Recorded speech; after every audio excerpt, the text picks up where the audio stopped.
नमस्कार, मैं महिमा आज आपको सुनाने जा रही हूँ मालती जोशी द्वारा लिखी हुई कहानी पिता। पिता नहीं रहे, बाबा, बाबूजी, डैडी, पापा कुछ भी नहीं। जब भी जिक्र हुआ है सिर्फ पिता ही कहा गया है, पिताजी भी नहीं। शायद उतने सम्मान के भी वे अधिकारी नहीं थे। नानी तो हमेशा बाप ही कहती रही। सुमी का बाप उस घर का सबसे चर्चित और तिरस्कृत मुहावरा था। तो पिता नहीं रहे। उनकी मृत्यु का समाचार ऐसे समय आया जब हम लोग उनके अस्तित्व को करीब करीब भूल ही चुके थे। न चाहते हुए भी मेरे शांत जीवन सागर में कुछ तरंगें, कुछ हिलोरें आ गईं। मैं बेवजह उदास हो गई। यूं उदास होने के लिए पिता की मृत्यु एक खासी वजह थी, पर उस तरह का रिश्ता तो हम लोगों के बीच कभी रहा ही नहीं। मुझे तो उनकी शक्ल तक याद नहीं है। फिर भी मन उदास हो गया, शायद इसलिए कि इस दुखद समाचार को मन उस आंतरिकता के साथ ग्रहण नहीं कर रहा जो एक बेटी के लिए जायज है। मैं अन्य मनस्क सी हो रही थी और डर भी रही थी कि अगर शाम तक मेरा मूड ठीक नहीं हुआ तो साहब बहादुर घर आते ही शुरू हो जाएंगे। परेशान सी लग रही हो, क्या बात है?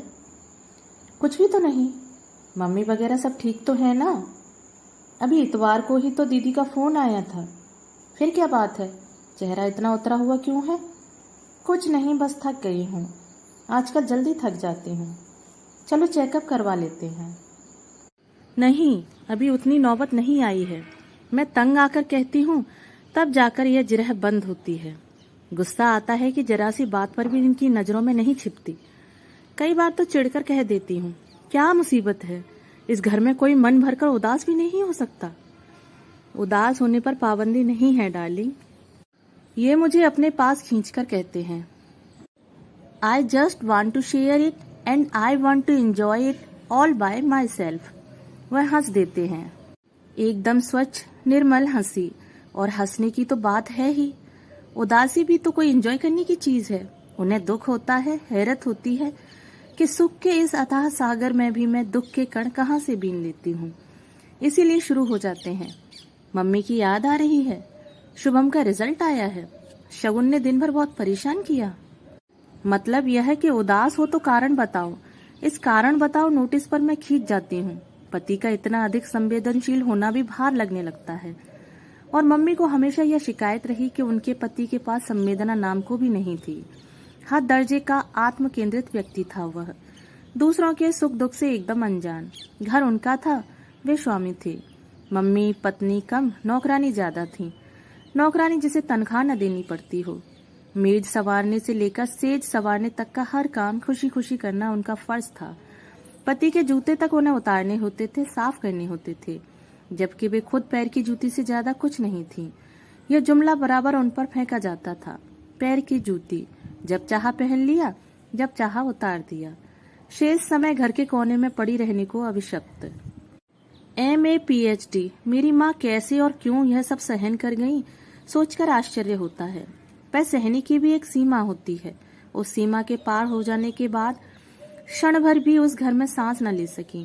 अपनी दोनों बेटियों को गोद में उठाकर सीधे नानी के घर आ गईं। कुल 8 साल की वैवाहिक जीवन का पटाक्षेप हो गया। उस समय दीदी 5 साल की और मैं महज 2 साल की थी। इसीलिए मेरे मन में न पिता की और न पिता के घर की कोई स्मृति बाकी है। भाई के घर में हमेशा निभाव होना कठिन था। मम्मी इस बात को जानती थी। इसलिए सुविधा और संयोग जुड़ते ही उन्होंने अपना स्थानांतरण भोपाल करवा लिया। आते समय नानी को भी साथ लेती आईं ताकि उनके भरोसे लड़कियों को छोड़कर निश्चिंतता से नौकरी कर सकें।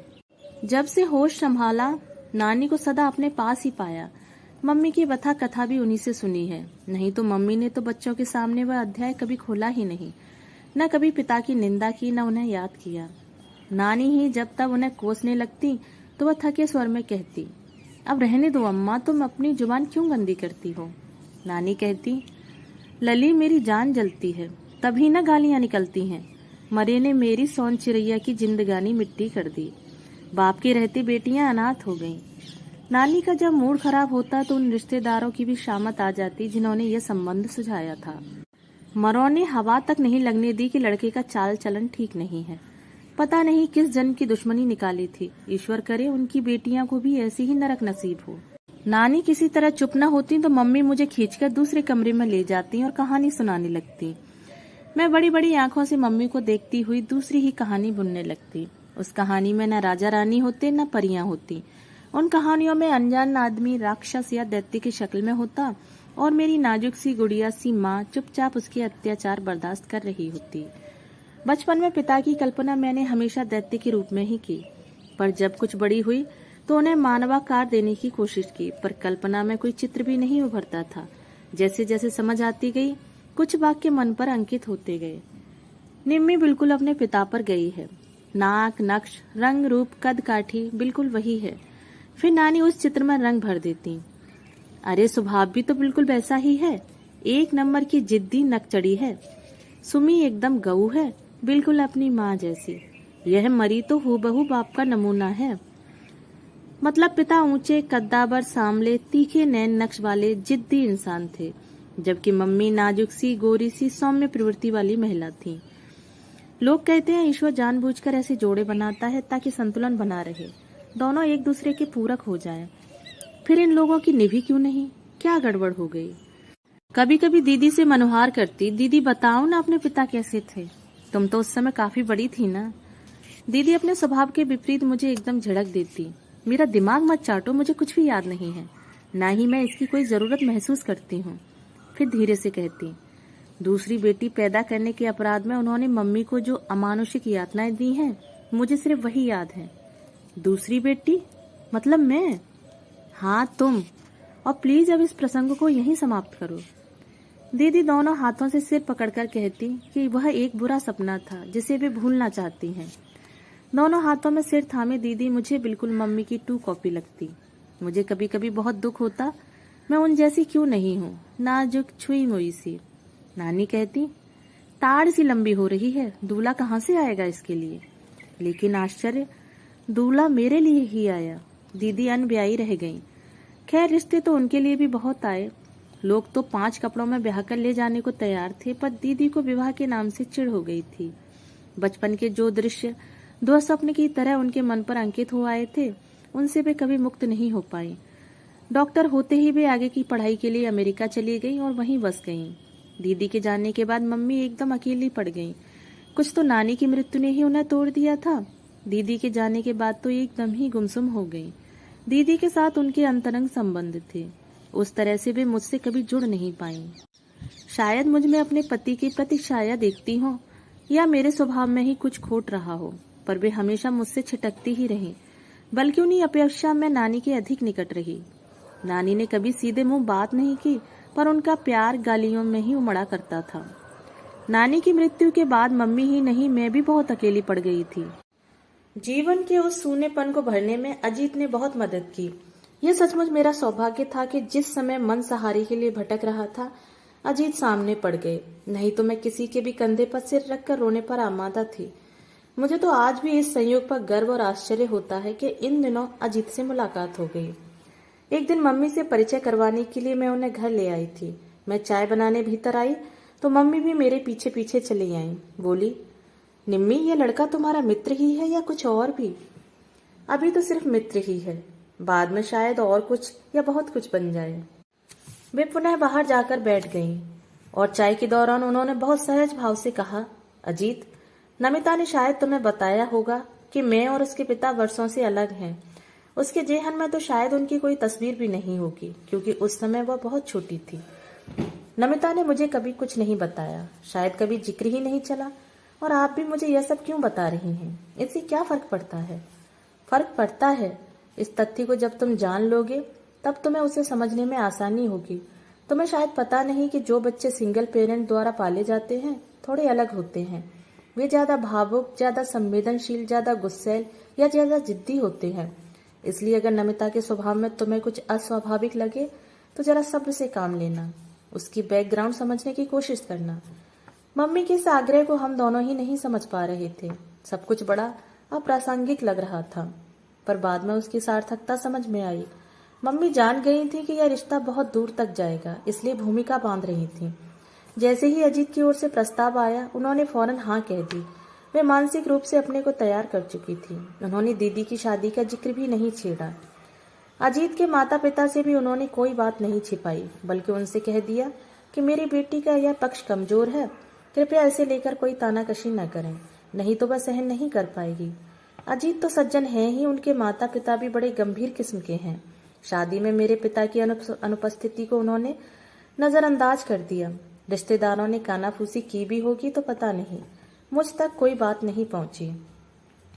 विदा के समय सभी माएं अपनी बेटियों को सीख देती हैं, मेरी माँ ने भी दी। कहा, निम्मो अब थोड़ा अपने स्वभाव को मोल्ड करो, अपनी जवान पर काबू करना सीखो। मैं तो औरत थी फिर भी सह नहीं पाई थी। अजीत लाख सज्जन है पर पुरुष है, उसके सब्र की परीक्षा मत लेना। शुभम के जन्म पर मुझसे भी ज्यादा मम्मी खुश थी। चल, तूने एक बड़ी लड़ाई जीत ली। कैसे? कम से कम बेटी जनने का दोष तो तुझ पर नहीं लगेगा। और मैं भी एक तरह से बरी हो गई, नहीं तो कहने को हो जाता माँ की कोख में भी बेटियां ही थी। बेटी भी इतिहास दोहरा रही है। उस समय मैंने जाना कि इस लांछन का घाव उनके अवचेतन में अब भी ताजा है। 2 साल पहले एक फोन आया था। दीदी इन दिनों यूएस में आई हुई थी, उनसे मिलने मैं भी मम्मी के पास पहुंच गई। फोन मैंने ही उठाया था। हेलो, कौन सुमी बोल रही है? जी नहीं, मैं निम्मी हूँ, नमिता। मैं तुम्हारा गोविंद चाचा बोल रहा हूँ, तुम शायद पहचानोगी भी नहीं। सुमी होती तो पहचान लेती। जरा अपनी मम्मी को फोन देना। मम्मी कॉलेज गई हुई थी, मैंने दीदी को पकड़ा दिया। कोई गोविंद चाचा है? दीदी का चेहरा एकदम तन गया। बड़ी ही रूखी आवाज में उन्होंने कहा, यस, सुमिता हियर। उस तरफ से क्या बात हुई पता नहीं। दीदी ने तल्ख अंदाज में कहा, मतलब हमारे पिता अभी मौजूद हैं? This is a news for us. मेरी माँ ने तो अरसे पहले अपने सारे सौभाग्य अलंकार उतार दिए हैं। हमारे लिए तो पिता का अस्तित्व कब से शेष हो गया है। Anyway, thanks for calling. और दीदी ने रिसीवर पटक दिया। मैंने प्रश्नार्थक नजरों से देखा।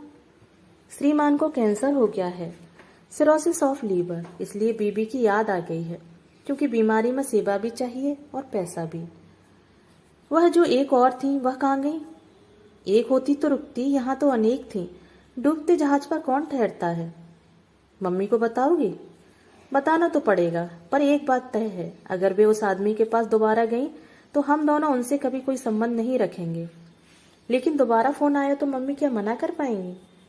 यू आर राइट, मम्मी में वो गट्स नहीं है और वे लोग इनको इमोशनली ब्लैकमेल जरूर करेंगे।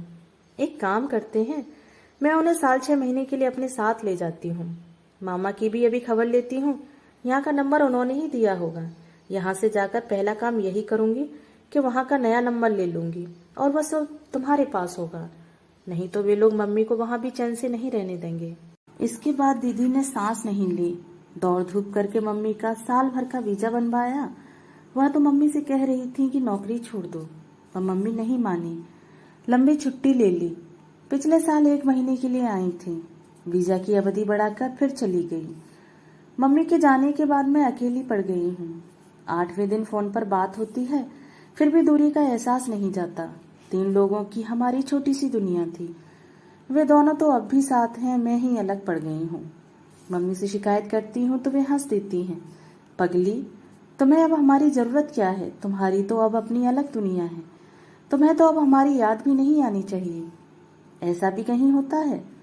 आज सुबह 11 साढ़े 11 के करीब उन्हीं गोविंद चाचा का फिर फोन आया था। इस बार सीधे मेरे पास ही आया था। मम्मी दीदी के पास थी और दीदी का नया नंबर और पता सिर्फ मुझे मालूम था। पिछली बार की तरह इस बार भी इन्होंने मामा से बात की होगी, वहीं से मेरा पता और नंबर लिया होगा। मैं तुम्हारा गोविंद चाचा बोल रहा हूँ, पहचान रही हो ना? जी, एक खबर देनी थी। कहिए। तुम्हारे पिता नहीं रहे। चाहती तो दीदी वाला जुमला फिर से उछाल देती, पर इच्छा ही नहीं हुई। इस खबर पर कोई प्रतिक्रिया व्यक्त करने का मन ही नहीं हुआ। निम्मी, सुन रही हो ना? जी। तुम्हारी मम्मी को खबर करनी थी। तुम्हारे मामा जी के पास सुमी का नंबर नहीं था, भाभी शायद वहीं हैं। मैं खबर कर दूंगी। हफ्ते 6 दिन में दीदी फोन कर लेती हैं, तब बता दूंगी। मुझे नंबर दे देती तो। ऐसी भी क्या जल्दी है? 2 दिन बाद भी पता लगेगा तो क्या फर्क पड़ेगा? आप तो जानते हैं, बरसों पहले उन दोनों ने एक दूसरे को अपनी जिंदगी से खारिज कर दिया था। खैर, मैं तो अपना फर्ज अदा करना चाहता था कि तुम्हारी मर्जी। वे रिसीवर रखने को ही थे कि मैंने तपाक से कहा, आपका फर्ज क्या यहीं तक सीमित था? मतलब? जिस तत्परता से आपने अपने भाई की बीमारी और अब मृत्यु की खबर पहुंचाई है, उसी तत्परता से कभी हमारी भी खोज खबर ली होती।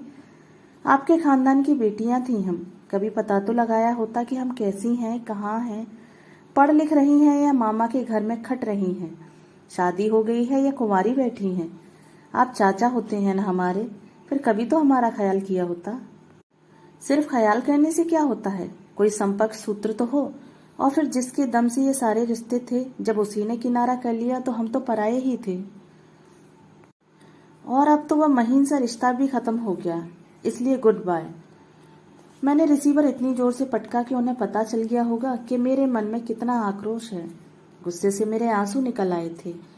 जिंदगी भर तो कभी सुध नहीं ली, ये लोग जीती हैं कि मरती हैं, और अब 13वीं का निमंत्रण भेज रहे हैं। गुस्सा सिर्फ उनके ऊपर ही नहीं था, अपने आप पर भी था। उनसे इतनी बात करने की जरूरत ही क्या थी। दीदी ने कितनी ग्रेसफुली उन्हें एक ही बार में निपटा दिया था। मुझ बेवकूफ को अपनी भड़ास निकालने का यही मौका मिला। मेरे आक्रोश के पीछे से झांकता मेरा उदास, एकाकी, निरानंद बचपन उन्हें जरूर देख लिया होगा। उन्हें दुखों के इस तरह विज्ञापित करने की क्या जरूरत थी। यह तो एक तरह से मैंने मम्मी का अपमान ही कर दिया, उनकी सारी तपस्या पर पानी फेर दिया। पता नहीं कितनी देर तक मैं अपने को कोसती रही, हिलक हिलक कर रोती रही। शाम को रोज की तरह मुंह हाथ धोकर मैंने कपड़े बदल लिए, फिर भी इन्होंने आते ही मेरी चोरी पकड़ ली। क्या बात है, लगता है दिन भर रोती ही रही हो। मैं एकदम से फट पड़ी। तुम सीआईडी में भर्ती क्यों नहीं हो जाते? बेकार दफ्तर की फाइलों में अपनी प्रतिभा जाया कर रहे हो। Thanks for the compliment madam, पर आपका चेहरा इतना पारदर्शी है कि कोई अंधा भी उसे पढ़ सकता है। मैं तो फिर भी 2 आंखें रखता हूँ। किचन में एक गिलास भी टूट जाता है तो मुझे पता चल जाता है। टेलर अगर तुम्हारा ब्लाउज बिगाड़ देता है तो मैं जान जाता हूँ। आज तो सचमुच कोई गंभीर बात हुई है, क्योंकि तुम दिन भर रोती रही हो। ठीक कह रहा हूं ना?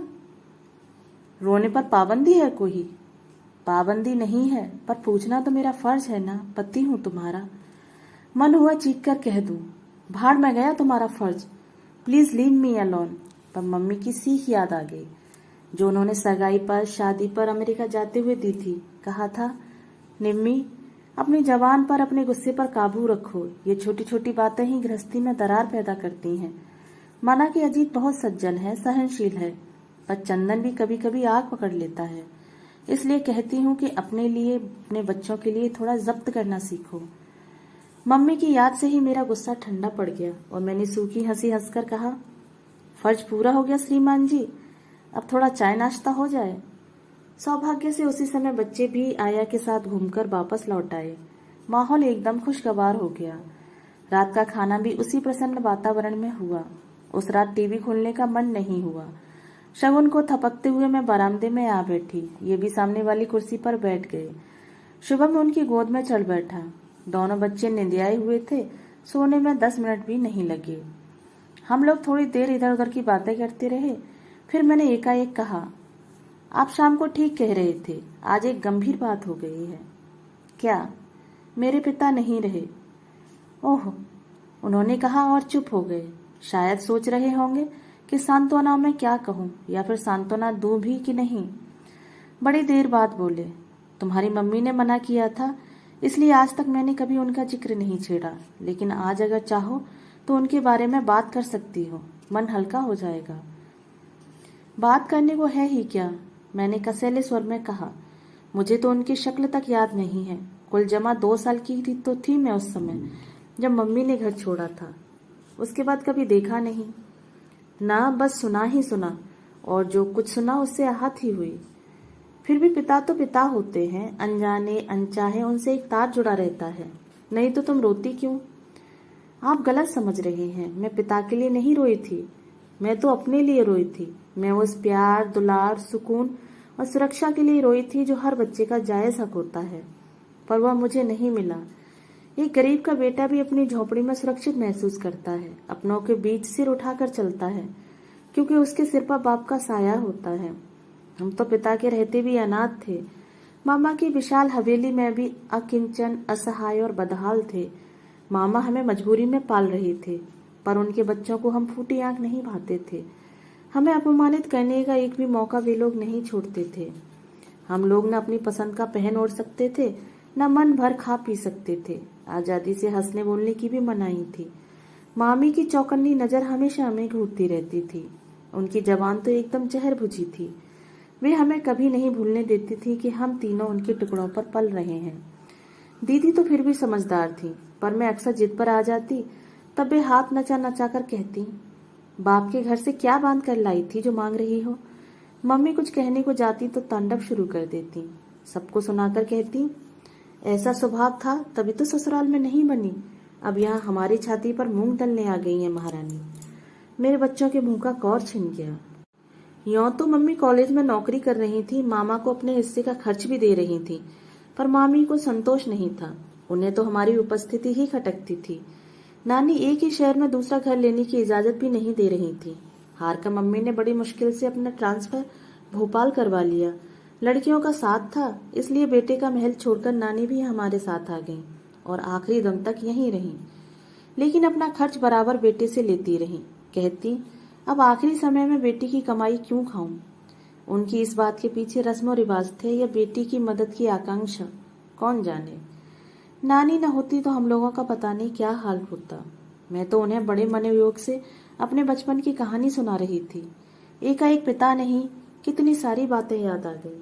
अपना अकेलापन, मम्मी के आंसू, पड़ोसियों की तानाकशी, सहेलियों की कानाफूसी, रिश्तेदारों का उपहास।